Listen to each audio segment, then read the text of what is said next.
여러분 안녕하세요. 여의도 펀드매니저TV 4월 23일 월요일 금주시장 전망 및 투자 전략 시작하도록 하겠습니다. 즐거운 주일 저녁입니다. 네, 여러분들 잘 쉬고 계십니까? 네, 저도 한 주간 너무 많은 스트레스 많이 받았죠. 우리 주식에 너무 스트레스 많이 받았는데 좀 푹 쉬며 가족들과 즐기는 그런 즐거운 날이었습니다.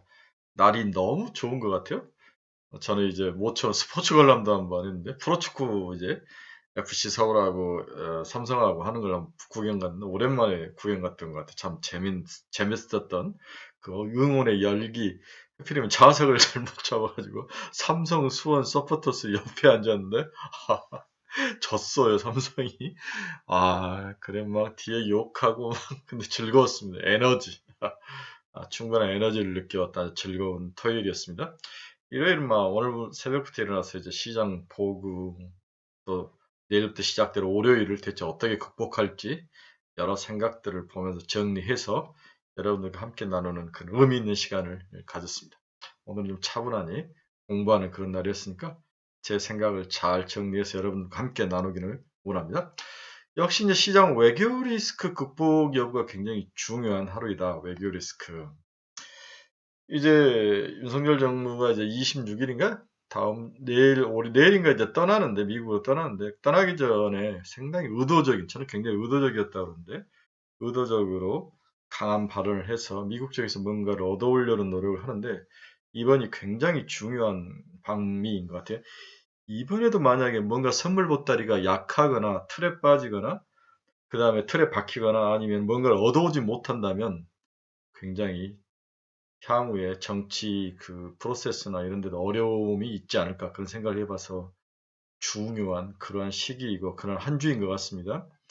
물론 이제 미국에서 우리에게 줄 건 별로 없죠. 우리에게 타겟을 맞춰서 하는 게 아니라 자국의 반도체와 전기차를 살리기 위한 그런 전략인데 과연 우리의 상황을 살펴봐 줄지 이런 것들에 대해 선물 보따리는 없는데 일본에서 이제 뒤통수를 맞았는데 미국에서도 만약에 많은 제스처와 이런 걸 취했는데 선물 보따리가 없다면 향후에 뭐 정치 리더십도 그렇고 경제 리더십도 그렇고 어려운 상황이 전망돼서 좀 너버스하게 장을 봐야 될 것 같습니다. 일단 중국의 반발과 러시아 반발이 어느 정도 무마가 될 것이냐 이 부분이 어떻게 될 것이냐를 봐야 되는데 러시아와 중국도 짱구가 아닌 이상은 뭐 이게 이제 미국 방문을 위한 수사적 발언이다라고 이해를 하는 부분이 있는데 전혀 건들지 않았던 이제 대만 문제라든지 뭐 포탄 지원 문제들을 건들면서 시장을 복잡하게 꼬여가는데 어, 주식과 경제와 정치가 항상 연결되어 있기 때문에 우리는 하나로 봐야지 이걸 또 분리해서 볼 수 없는 상황이죠. 그래서 주식 일을 하면서 정치 이야기를 하는 게 참 두렵고 신중해야 되지만 걱정스러운 눈으로 볼 수밖에 없는 상황이다. 이렇게 볼 수 있습니다. 두 번째는 에코프로나 포스코 그룹의 맷집이 있다 시험을 받았는데 어느 정도 잘 방어했다. 저는 생각보다 잘 방어했다. 하지만 에코프로가 너무 심하게 무너지는 모습은 안타까웠지만 나머지들은 10에서 12, 15% 정도 하락을 하면서 적절하게 예쁘게 조정을 받았다라고 보는데 이번 주가 중요한 것 같아요. 이번 주에 무너진다면 생각보다도 크게 조정이 나타날 것이다. 그리고 그 조정이 나타난 부분을 다른 섹터나 분야가 흡수해서 뭔가가 또 새롭게 튀어 올라야 되는데 마땅한 종목과 섹터가 없다는 것도 큰 문제 중에 하나이다. 반도체가 살짝 다시 고개를 들었는데 어떻게 될지 좀 지켜봐야 될 것 같습니다. 그래서 향후 투자 전략 및 종목 이런 종목 어떤 주제를 가지고 한번 같이 나눠보도록 하겠습니다. 굉장히 중요한 한 주가 시작이 된다. 이렇게 정리를 해볼 수 있습니다. 구독, 좋아요 많이 눌러주십시오. 근데 지난 금요일 미국 주식시장 주가를 보면 다우는 0.07% 상승, 나스닥도 0.12% 상승, S&P는 0.09% 상승, 상승하면서 마감을 했죠. 그나마 숫자적으로 크게 오르지는 않았지만 심리적으로 안정감을 준 며칠 하락을 이겨내는 그런 모습을 보였다. 이렇게 정리를 해볼 수 있는데 금주 시장 월요일은 그렇게 강할 것 같지도 않지만 또 바닥을 향해서 뭐 곤두박질을 치거나 무너지는 그러한 장은 아닐 것이다. 치열한 개별 종목과 순환매, 눈치 보는 장세, 그 다음에 외교적 리스크, 다음 미국에서 뭘 얻어올 것인가 이런 것들이 복잡에 얽힌 그러한 시장이 될 것이다. 올해는 이 정도 예상이 되네요. 금주 시장 키포인트를 보면 2차 전지 추가 조정 여부가 중요하다. 가격적으로도 15% 정도 빠졌으면 된 거냐. 아니면 추가로 더 빠져야 되는 거냐 이런 생각을 해봤는데 저는 여기서 한 마이너스 10% 정도는 더 하락을 하고 옆으로 길 것 같다. 가격 조정은 좀 더 이어질 가능성에 대해서 좀 여러분들에게 주의를 해라. 2차 전지는 바닥이라고 해서 들어갈 건 아직 아닌 것 같다. 한 번 더 조정은 있을 것 같다 생각을 드네요. 외교 리스크 확전 여부도 굉장히 중요합니다. 주말 오늘까지 지금까지는 크게 뭔가 문제되는 건 없었는데 항상 월요일이라든지 또 일요일 저녁에 또 뭐가 나올지 모르니까 한번 지켜봐야 될 것 같습니다. 다음에 미국에서 얻어올 그 선물 보따리 퀄리티가 정말 중요하다. 이렇게 립서비스를 해주고 리스크 국민들에게 욕을 얻어먹으면서까지 이 친미적인 성향으로 뭔가를 이야기를 했다면 미국이 우리에게 뭔가를 줘야 하는데 그게 뭘지 이 부분이 중요한 하루가 되지 않을까. 퀄리티, 가져올 선물의 퀄리티가 중요할 것 같습니다. 다음에 이제 이 주말에 읽어본 셀인 메이에 대해서 많은 이야기들 하죠. 네, 5월은 팔고 떠나라. 이게 이제 일주일밖에 안 남은 4월이 지나서 5월에 오는데 이 부분을 믿을 것이냐. 과거 경험상, 과거 통계 숫자당 5월은 안 좋았는데 이걸 믿을 것이냐. 아니면 미리 한 1주, 2주 전에 먼저 두들겨 맞았기 때문에 이런 걸 무시하고 다시 올라갈 수 있을 것이냐. 반등할 수 있을 것이냐. 셀인 메이에 대한 정확한 어떤 철학과 운영 전략이 서 있지 않으면 5월이 다가오는 4월 말과 5월에 나름대로 작은 변동성이 자주 나타나는 그런 박스권 트레이딩에서 물결에 휩쓸려갈 손실이 더 증가할 가능성이 있다. 주의 깊게 자기의 전략과 프린시플 투자 전략을 잘 세워야 한다. 이렇게 시장 키포인트를 요약 정리해보고 싶네요. 지난 주말 달러 지수는 0.11% 하락을 했습니다. 101.72로 나름대로 달러 약세. 이 부분이 그나마 글로벌 시장, 특히 아시아 시장, 한국 시장의 코스피의 바닥을 지켜줄 것이다. 추가 하락은 하지 않을 것이다. 이런 전망의 기본적인 어떤 모멘텀이 될 것 같습니다. 목요일날 시장에서 크게 하락했던 테슬라도 살짝 반등을 했네요. 1.28% 상승하며 165.08달러. 뒤에서도 잠깐 이야기하겠지만 이제 뭔가 불안한 면은 있다. 그렇지만 이제 BESS, 뭔가 에너지 저장 장치라든지 에너지 비즈니스에서 뭔가 새로운 먹거리가 나오더라. 뭐 이런 이야기도 들리면서 기술적으로 반등이 일어났는데 1.28%는 그렇게 큰 반등은 아니죠. 그러나 추가 하락을 하지 않고 멈춘 것만으로도 그나마 글로벌 시장에 나름대로 긍정적인 신호를 주고 있다. 금요일날 시장 그렇게 끝났다. 이렇게 정리가 됩니다. 셀인 메이, 오른 팔고 떠나라. 이 부분을 어떻게 극복을 해야 될지 한번 같이 나눠보도록 하겠습니다. 여기에 중점을 두고 한번 같이 보도록 하겠습니다. 5월은 역사적으로 주가가 조정받는 시기였다. 이례적으로 2013년 연초 효과의 후유증이 나타난 중이다. 2010년 이후 코스피 월별 등락을 보면 5월의 하락률이 61.5%로 가장 높았다는 거죠. 8월과 12월이 53.8%였고 다른 단은 모두 50%가 안 됐다. 하락 확률이. 평균 등락률은 5월이 0.88%로 8월 1.06% 다음으로 낮았다. 평균 등락률은 코스닥도 다르지 않았다. 5월이 하락률이 61.5%로 12달 가운데 가장 높았다. 코스닥의 연초 효과는 코스피보다 더 크기 때문에 이렇게 파악이 되는 거죠.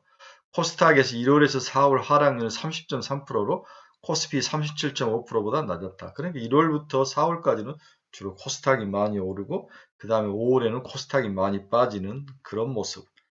많이 오르면 또 많이 빠지게 돼 있는 거죠.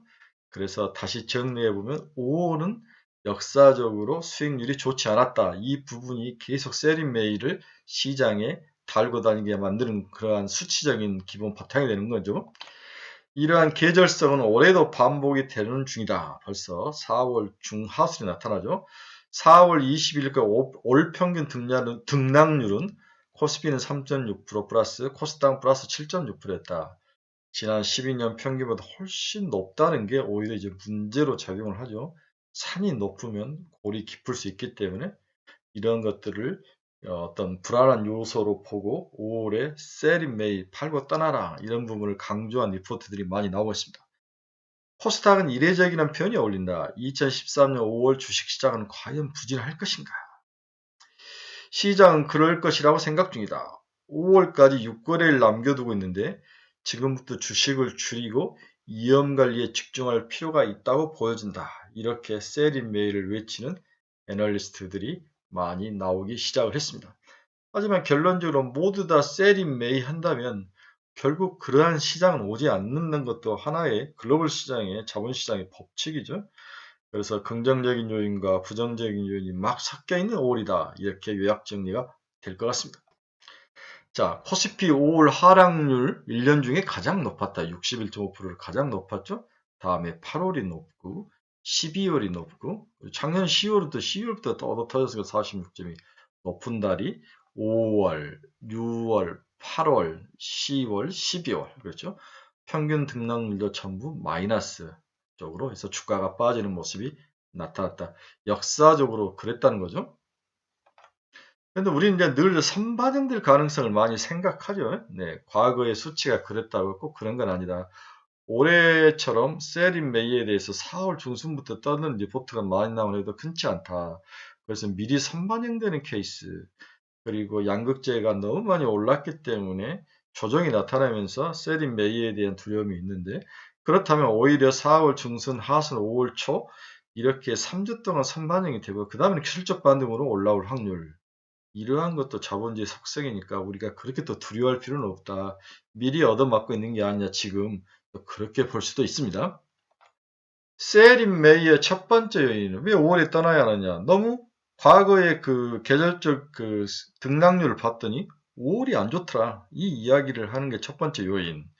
두 번째 요인은 주가가 고평가 영역에 와 있다. 한번 보십시오. 이게 미국이 18.5%가 한국이 14.9까지 퍼가 올라왔어요. 네. 그래서 좀 높은 고평가 영역에 한국 시장에 퍼가 들어온 것은 사실이죠. 여기에 EPS는 낮는데 주가가 오르기 시작한 반도체들이 영역이 큰데 최근에 주가가 올라오면서 더욱더 고평가 영역으로 한국 주식시장을 몰고 가고 있는 것은 사실이다. 이 부분은 우리가 인정을 좀 해야 될 것 같습니다. 자, 최근에 나타난 그 수익률을 보면 에코프로가 40%, 고점 대신 40%나 하락을 했죠. 네. 포스코 퓨처케미 마이너스 11%, LNF가 마이너스 15%, 에코프 브렘이 마이너스 15%, 코스모 신세가 마이너스 11%. 이 정도면 과연 충분히 주가 조정을 받았을까? 이렇게 보는데, 에코프로는 제가 봐서는 주가 조정을 나름대로 받았던 것 같아요. 근데 나머지 양극재들은 15% 정도면 주가 조정이 어느 정도 끝난 게 아니냐 생각도 들 수 있는데, 저는 여기서 한 5에서 10% 정도 추가 조정은 좀 가능을 하지 않을까. 시장이 너무 많이 올라왔기 때문에 조정을 받고 옆으로 길 확률, 저는 그렇게 보는 게 제 생각입니다. 그래서 주요 또 메탈 가격을 보면 리튬 가격도 이렇게 하락을 하고 있죠. 니켈 가격은 살짝 올라가는 모습을 보이고 코발트는 옆으로 끼고 있는데, 이 리튬 가격이 이렇게 하락을 하는데 우리나라 이 리튬 관련된 기업들의 주가가 저렇게 고공행진하는 것, 저것도 고평가 영역이다.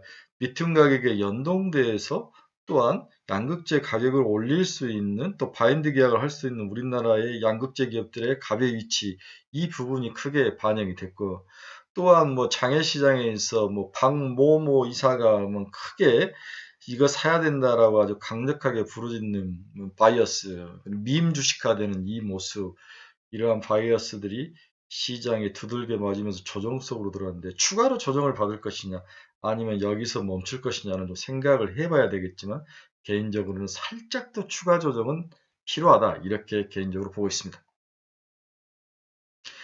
여기에 이제 테슬라의 가격 전쟁은 단기적으로 어려움에 봉착을 하고 있다. 가격 전쟁을 했는데 이게 지금 단기적으로 어려움에 봉착을 했죠. 마진율에 대한 우려가 팽배하죠.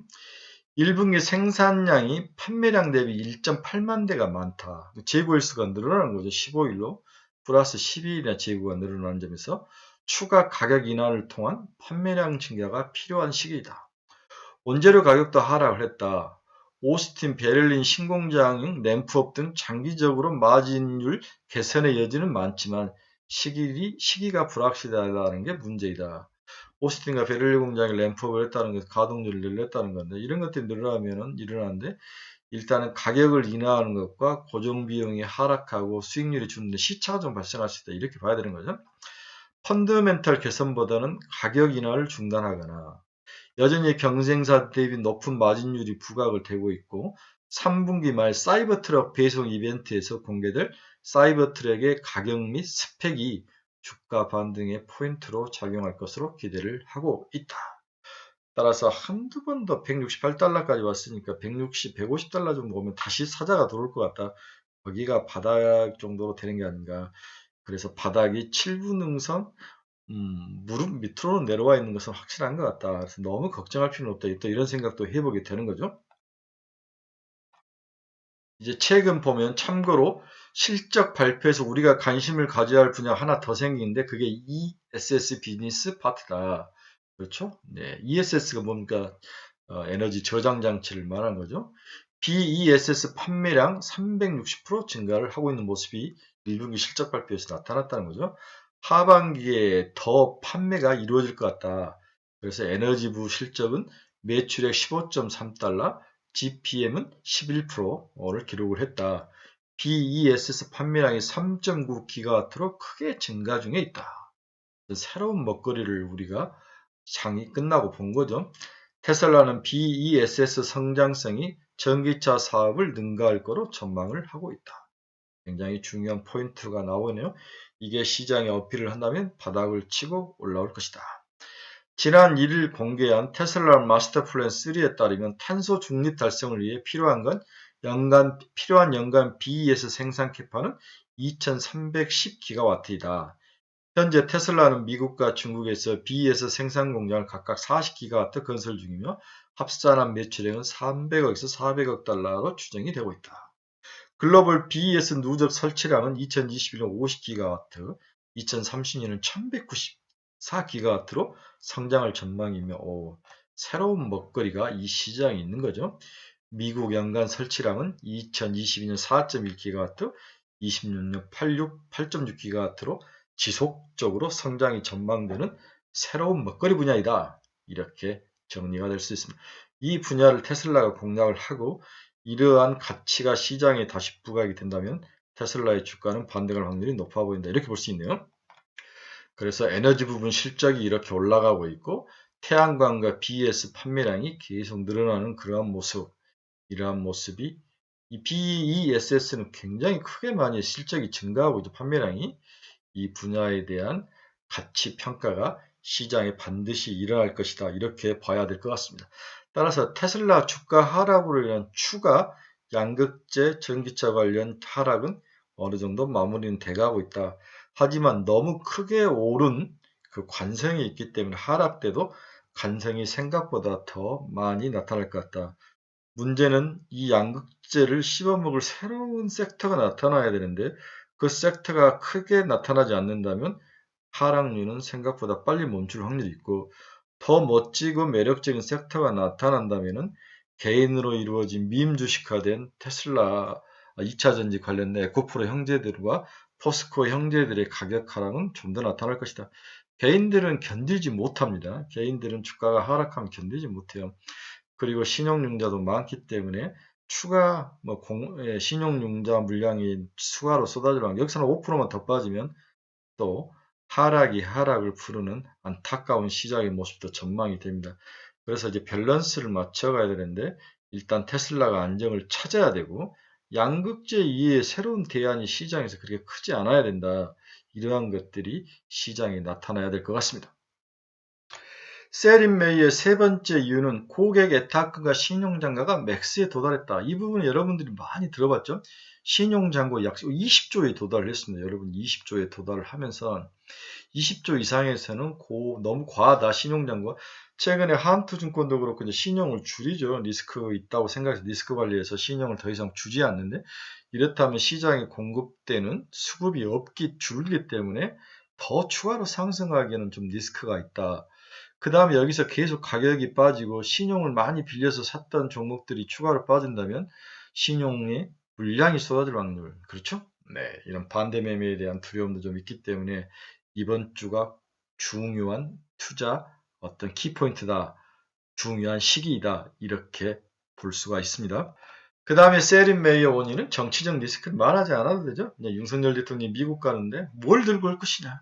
굉장히 중요합니다.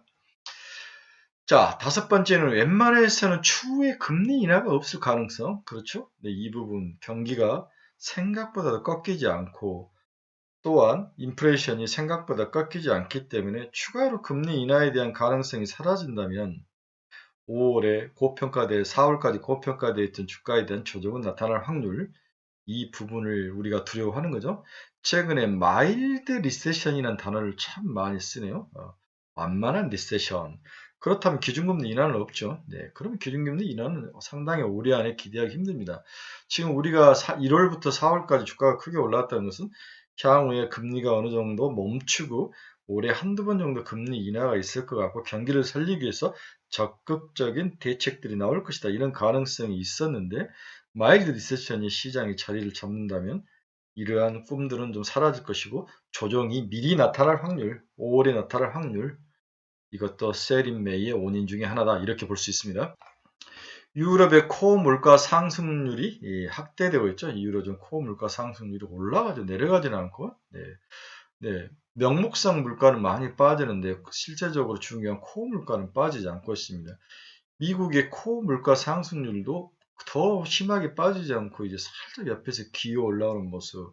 반대로 이렇게 명목상 물가는 크게 하락을 하는데 코어 물가가 미국이나 유럽이나 금융정책을 하는데 굉장히 중요한 투자 포인트인데 이게 빠지지 않는다면 리스크는 분명히 있다. 이렇게 볼 수 있습니다. 자, 우리는 지금까지 셀인 메이, 시세상에서 지금 최근에 많이 들어본 단어 중에서 5월엔 팔고 떠나라. 그 이유를 한 5가지 정도로 우리가 나눠봤죠. 과거 경험상 5월에 많이 빠지더라. 2차전지가 고밸류에이션이 아직도 있더라. 경기 중에서 코 인플레이션이 꺾이지 않더라. 뭐 여러 가지 또 금리를 추가로 인하할 가능성이 없더라. 뭐 여러 가지 것들을 이유를 들었으면 반대로 긍정적인 요인은 없는가? 시장이 세린메이라는 그 어마어마한 그러한 그 표를 극복을 할 수 있는 요인은 없느냐? 긍정적인 요인은 없느냐? 한번 찾아봐서 첫째, 시장 리더 섹터 2차 전지 양극재 기업의 가격 조정이 나타났다. 앞에서 이야기했죠. 가격 조정이 나타났죠. 네, 이 가격 조정이 얼마나 잘 버틸 수 있을 것인가, 추가로 나올 것인가 봤는데 저는 여기서 한 5에서 10%만 나오면 멈출 것 같다. 이 이야기를 하는 거죠. 그래서 어느 정도 다 온 것 같다. 또 이렇게도 볼 수 있는데 일단은 조정을 나름대로 받고 있다는 게 다행인 것 같습니다. 두 번째, 윤석열 정부의 갈등 기간은 오래가지 않을 것이다. 러시아와 중국 간의 갈등은 오럴 리스크였기 때문에 제스처라든지 화해 제스처라든지 해결하는 쪽으로 가지 않을 것, 추가로 갈등을 확대 재생산하지 않을 것 같다. 그 다음에 방미 성과 보따리에 집중해서 뭔가를 가져오려고 할 것이다. 만약 지금보다도 일본처럼 뒤통수를 맞아 온다면 이 정권은 굉장히 어려운 형태로 들어가지 않을까, 그런 생각도 해봅니다. 다음에 미국 경제와 중국 경제 모두 반등 가능성. 저는 이 부분을 제일 중시했는데 이제 미국과 중국 경제가 바닥을 다 쳤다. 추가로 또 하락할 것 같지는 않다. 이 이야기를 제가 굉장히 중시하고 여러분에게 강조를 하고 있는 거죠. 2022년 4분기를 기점으로 선진국 경제 성장률과 신흥국 경제 성장률 전망이 소폭 반등할 거로 전망을 하는 기관들이 늘어났다. 2023년 1분기 중국 경제 성장률은 4.5% YY로 시장 예상치를 크게 상회했는데 소비 회복이 눈에 띈 점이 가장 중요한 포인트였다. 2021년 하반기부터 부진했던 중국 부동산 시장이 반등세를 보이고 있는 점도 긍정적이다. 다른 이야기죠. 반면 미국 경제지표는 SVB 사태로 인한 신용 경색으로 제조업, 서비스업이 부진할 모습을 보이는 가운데 실업급여 청구 건수가 늘어나는 등 불안한 모습을 이어는 가고 있습니다. 그러나 블룸버그 GDP 트래커를 구성하는 7가지 지표 중에서 중국 경제지표는 뚜렷한 회복세를 보이는 가운데 미국 ISM 제조업 지수는 부진하게 나왔는데, 그러나 이러한 상황 속에서도 금융 시스템 불안은 어느 정도 문제가 없이 잘 넘어가고 있고, 특히 크레딧 스프레드, 즉 기업이 디폴트가 난다든지 어느 국가가 디폴트가 난다든지 크레딧 쪽에서 문제가 나지 않는다는 것은 그나마 안정을 찾아갈 수 있는 다시 경제가 반등할 수 있는 그런 모멘텀이 되고 있다. 이렇게 봐야 되는 거죠. 미국 경제 지표가 또한 안정세로 전환이 되면 OECD G20 경기 선행지표 지수도 반등을 기대할 수 있는 그러한 중요한 달이 5월이다. 이렇게 볼 수 있는데 바닥을 다 쳤다 추가로 알아가는 것은 힘든 게 아니냐. 이렇게 보는 시각이 많아졌다는 거죠. 그래서 세계 GDP 성장률을 보면 이렇게 올랐다가 이제 빠지는 모습인데 어느 정도 다 빠졌다. 이렇게 볼 수 있을 것 같아요. G20 경기 선행지수도 저점을 찾아가고 있다. 뭐 이렇게 볼 수 있는 거죠. 그래서 세계 GDP가 2023년 4월을 기점으로 해서 하락해서 이렇게 올라갈 수 있는 모습 3월에 좀 주춤을 했다는 거죠.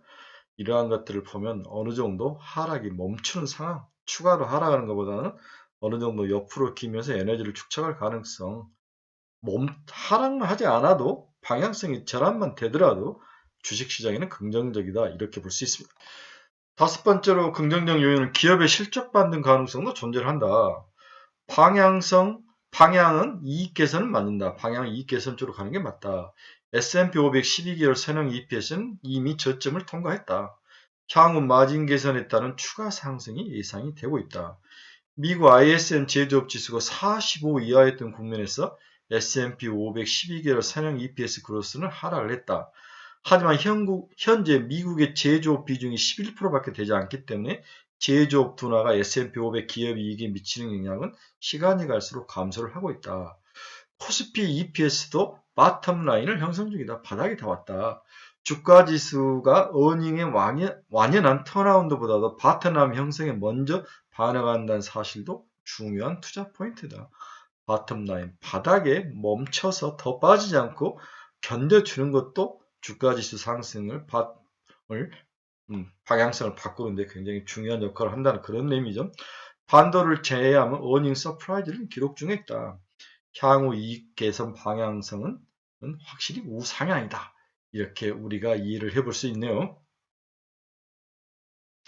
자, S&P 500 어닝 서프라이즈 비율이 높아지고 있죠. 네, 그리고 S&P 500 향후의 에스티메이트 인덱스가 방향이 더 꺾이지 않고 옆으로 기면서 새로운 방향을 모색하는 그러한 과정, 이 과정이 오히려 주식시장에는 도움이 될 수 있다. 이렇게 볼 수 있습니다. 결론 한번 와봅시다. 그렇다면 2차 전지가 조정을 받는 시기에 막 뭔가가 떠오르는 게 첫 번째로 떠오르는 건 반도체였죠? 네, 반도체가 최고이다. 누가 성장을 주도하는가에 따라서 한국 수출 수혜주가 시장의 리더가 되고 그 종목이 주식시장에도 리더가 되는 것은 우리나라에서는 당연한 사실이죠. 하반기 중국 주도 성장에 대한 짧은 기대와 내년부터는 미국 주도 성장에 대한 기대감이 시장의 하반기를 갈수록 들어올 것이다. 구글이나 테슬라나 마이크로소프트 등이 초기 챗봇 생태계를 놓고 경쟁을 시작했다는 점에서 향후 패러다임을 주도하는 국가는 미국이 될 가능성이 높아 보인다. 이 경우 반도체 수출 개선이 생각보다 확대될 개연성에 우리가 기대를 걸어야 될 것 같다. 어닝 시즌을 통해서 주도주 스타일 변화가 지속적으로 예상이 된다. 그 핵심 선봉장에 반도체가 있다. 이렇게 첫 번째 못을 쾅쾅쾅 박아드리고 싶네요.